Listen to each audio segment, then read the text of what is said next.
Hello guys, how are you today? First of all, let me introduce myself. My name is Aulia Tauhita, and today we are going to study English together, especially TOEFL. So, easy for you and easy for me, I would like to speak in bahasa. Oke teman-teman, jadi hari ini kita akan membahas tentang TOEFL. TOEFL itu sendiri apa sih gitu kan? TOEFL itu merupakan singkatan dari kepanjangannya adalah Test of English as a Foreign Language atau tes bahasa Inggris sebagai bahasa asing. TOEFL sendiri biasanya digunakan di Indonesia sebagai syarat kelulusan baik itu jenjang D3, D4, S1, S2 maupun S3 di beberapa universitas di seluruh Indonesia baik negeri maupun swasta.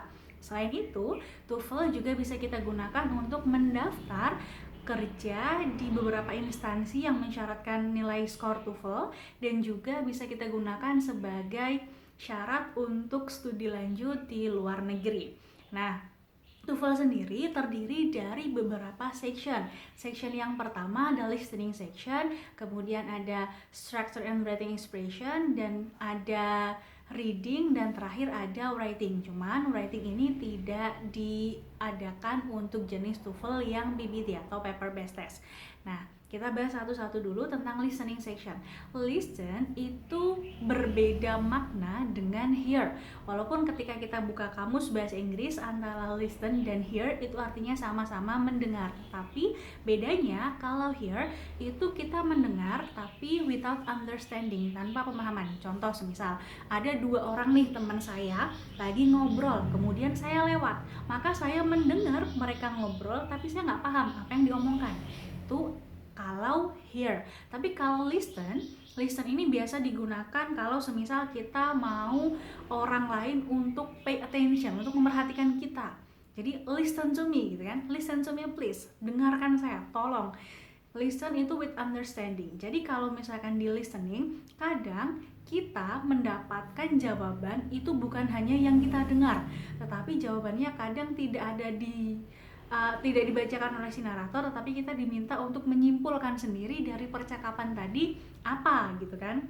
Nah, nanti untuk tips-tipsnya akan kita bahas di video selanjutnya, jadi tetap simak video ini ya. Oke, selanjutnya kita bahas tentang structure and writing expression. Untuk section yang kedua, structure and writing expression, ini terdiri kunci utamanya adalah grammar, 16 tenses in English. Nah, di video selanjutnya juga akan kita bahas tentang 16 tenses itu apa aja, namanya apa saja, bagaimana formulanya, bagaimana penggunaannya, dan apa bedanya. Jadi tetap simak video ini ya teman-teman. Oke, kemudian selanjutnya ada di reading section. Reading section ini juga sama, kita diminta untuk menentukan jawaban dari bacaan. Bacaannya itu terkadang ada closest meaning. Nah, closest meaning atau kata yang mirip dari kalimat ini, ada satu kata itu mirip dengan apa gitu kan. Nah, kemudian di reading section juga bacaannya kadang kita diminta untuk menyimpulkan sendiri dari bacaan panjang, kira-kira nih temanya apa, topiknya apa gitu. Oke teman-teman, selanjutnya kita bahas tentang jenis-jenis TOEFL. Jenis-jenis TOEFL sendiri, yang pertama ada PBT atau paper based test. Untuk jenis TOEFL PBT ini adalah jenis TOEFL yang paling familiar, paling sering digunakan sebagai syarat kelulusan untuk di universitas. Untuk jenis PBT paper based test, kita menggunakan kertas, menggunakan paper, kita mengerjakan. Nah, terdiri dari 140 soal, yaitu 50 soal listening, 40 soal structure, dan 50 soal reading. Dari 140 soal, itu kita menggunakan skor konferensi untuk menentukan nilainya. Skor konferensinya nilai minimal dalam PBT TOEFL test itu adalah 217. Artinya semisal dari 140 soal itu kita tidak bisa mengerjakan sama sekali, berarti kan betul kita 0, katakanlah ya nilainya betulnya 0.